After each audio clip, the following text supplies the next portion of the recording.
Alright guys, welcome to your 41st tutorial, and in this tutorial I'm going to be teaching you guys about some different types of inputs because sometimes you just want the user to enter a unique piece of information like their name or the address, but other times you're going to want to have the user select from like a preset list, like when they say pick what sex you are. You want to give them the choice of male or female. You don't want to have them enter something weird. So you're just going to give them set choices. So there are times for them to input text and times for them to select from a list. So I'm going to show you guys how to do that right now. And you make a list in one of two different types of ways. Actually one of three, but we're going to be talking about two in this tutorial. For example, let's go ahead and take that male and female example I was just talking about, and male, female. And in the male, what we're going to do first is we want to give them two choices, either male or female. We don't want to allow them to select male and female because, not too many people are male and female. A few, but not too many. So the first thing we need to do is, first of all, we're going to do a different type of input other than text. We need to add something called a radio button. A radio button is pretty much a bunch of buttons, but you can only select one of the buttons. So let's go ahead and I'll show you how to do that right now. Input, type, instead of text, put radio. And I think this term comes from the old radios where you had to press buttons on them instead of, digitalized or whatever it's called. And anyways, aside from that type, you also need a name. And the name of this is going to be sex or something. And you need a name because if you have a bunch of different radio buttons and you have, maybe a group of buttons for what sex you are, and a group of buttons for your favorite food, and a group of buttons for what band you like, it knows how to group them together. So group all your buttons under the same name. And the last one is what value you want to give it. And most of these attributes you don't really understand until you start understanding, something like JavaScript or PHP, or how to, computer programming where you have to take this information and do something with it. But anyways, you need a value because later on, whenever you're programming this data and putting it into a database or something, you need to know what these things are. So if there's ever something that doesn't quite make sense, that's because you don't understand JavaScript yet. Or maybe you do, and then it'll make sense.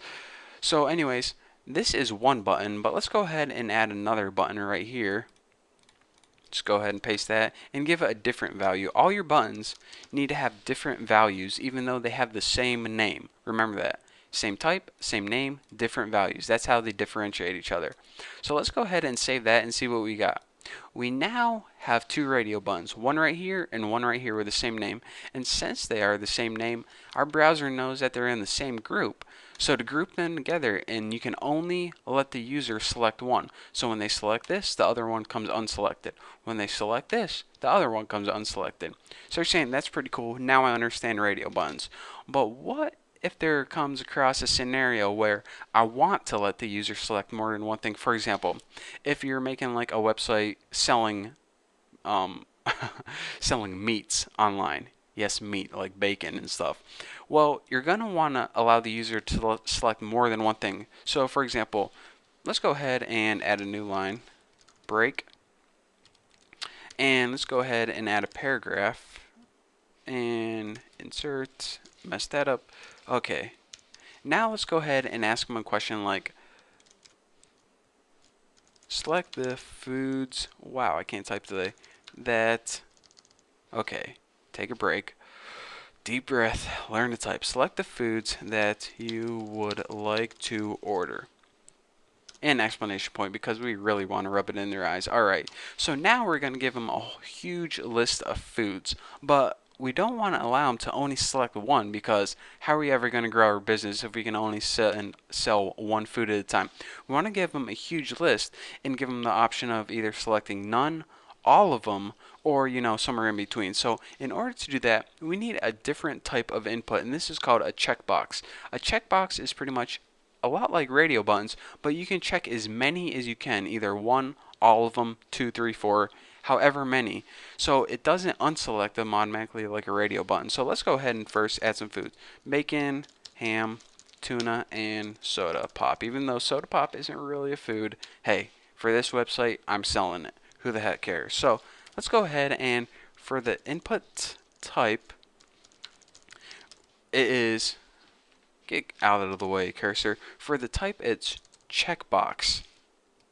And this is going to give you a little box that you can check. How neat is that? And for the name, let's name all of these food. So anyways, all of these types will be named food. So food, food, food, food. Just like before, the name's the same. The only difference is the value is different. So for example, this one is going to have the value of bacon. And let me go ahead and end that before I forget.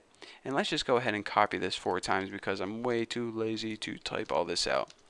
So this one is going to be the exact same, except this one's going to have the value of ham. This one's going to have the value of tuna. And this one's going to have the value of soda. And now let's go ahead and save it and see what we get. Now it says, select the foods that you would like to order. Well, instead of just having a radio button where they can only select one, now they can select 1, 2, 3, or 4. So how cool is that? So now we have the different types of lists where you can either give them one choice or you can give them many choices. And also we have our old trusty reliable text box. So anyways, now we learn a little more about forms and we're ready to move on to the next type of input. And probably I'm going to be teaching you a different and the last type of list, which is a drop down list. But I don't know yet. Hey, what do I look like, a fortune teller? So anyways, thank you guys for watching this tutorial, and I guess I'll see you next time.